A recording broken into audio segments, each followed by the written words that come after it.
Halo guys, kembali lagi bersama saya Wahid Nur Rahim. Kali ini pada matkul organisasi dan arsitektur komputer akan membahas dan mempresentasikan tentang evolusi komputer dari generasi ke generasi. Sebelum itu, tahukah kamu sejarah perkembangan komputer dari awal hingga sekarang setidaknya telah melalui 5 generasi yang membuat teknologi komputer semakin maju. Pesatnya teknologi informasi dan komunikasi saat ini tidak lepas dari penemuan komputer yang membuat perubahan besar dalam peradaban manusia. Banyak hal yang dulunya jika dikerjakan selalu secara manual agak merepotkan, kini dengan mudah dilakukan melalui perangkat komputer. Bahkan, beragam pula pekerjaan yang bisa dikerjakan secara otomatis menggunakan alat tersebut.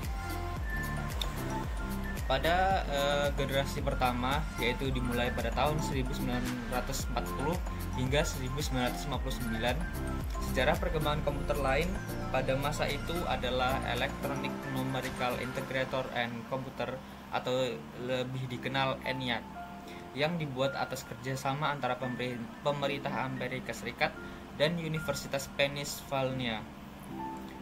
Terdiri dari kurang lebih 18.000 tabung vakum dan 70.000 resistor serta 5 juta titik solder. Komputer tersebut merupakan mesin yang sangat besar dan mengonsumsi daya sebesar 160 kW. Dirancang oleh John Presper Eckert dan John Mauchly. ENIAC merupakan komputer serbaguna yang bekerja 1000 kali lebih cepat dibandingkan Mark I. Ciri-cirinya yaitu program dibuat dalam bahasa mesin, lalu menggunakan konsep storage program.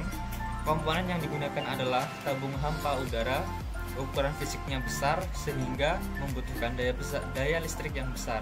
Dapat disimpan di magnetic tape dan magnetic disk. Contohnya komputer IBM 701 buatan tahun 1953 sebagai komputer komersial berukuran besar, dan IBM 705 yang dibuat pada tahun 1959 untuk industri. Lalu pada generasi kedua dimulai 1959 hingga 1965.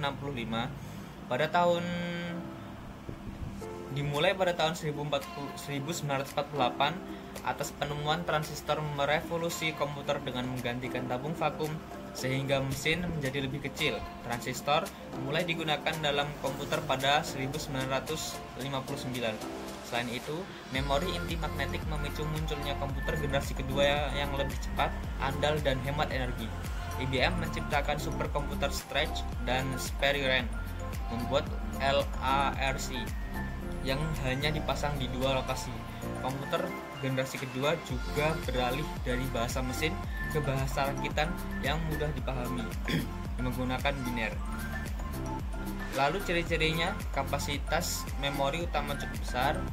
Juga komponen yang digunakan adalah transistor yang jauh lebih kecil dibandingkan tabung hampa udara, menggunakan magnetic tape dan magnetic disk yang berbentuk removable disk. Lalu mempunyai kemampuan proses real time dan time sharing. Proses operasinya lebih cepat dan orientasinya pada aplikasi bisnis dan teknik. Lalu komputer generasi ketiga dimulai pada tahun 1965 hingga 1970. Meskipun transistor unggul dibandingkan tabung vakum, transistor menghasilkan panas yang berpotensi merusak komponen komputer. Tapi batu kuarsa mengatasi masalah ini. Kemudian pada tahun 1958, Jack Kilby dari Texas Instruments mengembangkan sirkuit terpadu atau IC yang menggabungkan 3 komponen elektronik dalam piringan silikon. Kemudian, semakin banyak komponen dimasukkan ke dalam chip semikonduktor, membuat komputer semakin kecil. Komputer generasi ketiga juga diperbaharui dengan sistem operasi yang memungkinkan menjalankan beberapa program sekaligus. Ciri-cirinya yaitu menggunakan IC atau Integrated Circuit dengan ratusan hingga ribuan transistor, proses lebih cepat dan akurat dengan kapasitas memori lebih besar, ukuran fisik lebih kecil dan lebih hemat listrik. Kemudian menggunakan magnetic disk dengan akses acak, mendukung multiprocessing dan multiprogramming. Input-output berkembang dengan Visual Display Terminal. Lalu pada generasi keempat dimulai 1970 hingga sekarang, pengembangan IC fokus pada pengecilan sirkuit dimulai dengan LSI yang memuat ratusan komponen hingga VLSI dengan ribuan dan ULSI yang menampung jutaan. Chip Intel 4004 pada tahun 1971 mengintegrasikan CPU, memori, dan kendali input-output dalam satu chip kecil, memungkinkan mikroprosesor diprogram untuk berbagai fungsi. Teknologi ini diterapkan pada perangkat rumah tangga seperti microwave dan mobil. Kemudian pada tahun 1970-an, komputer mulai diakses publik melalui mini komputer dengan perangkat lunak seperti word processing. Ciri-cirinya yaitu penggunaan LSI, Large Scale Integration, yang disebut juga sebagai Bipolar Large Scale Integration, menggunakan mikroprosesor dan semikonduktor yang berbentuk chip untuk memori komputer. Personal komputer atau PC mulai berkembang pada tahun 1977, contohnya komputer Apple II dan komputer desktop oleh Xerox Corporation. Pada tahun 1981, komputer mulai banyak menggunakan sistem Windows dan mouse. Lalu komputer generasi kelima yang kemungkinan akan datang, contoh imajinatif komputer generasi kelima adalah HAL 9000 atau HAL 9000 dari novel Arthur C. Clarke pada tahun 2001, Space Odyssey.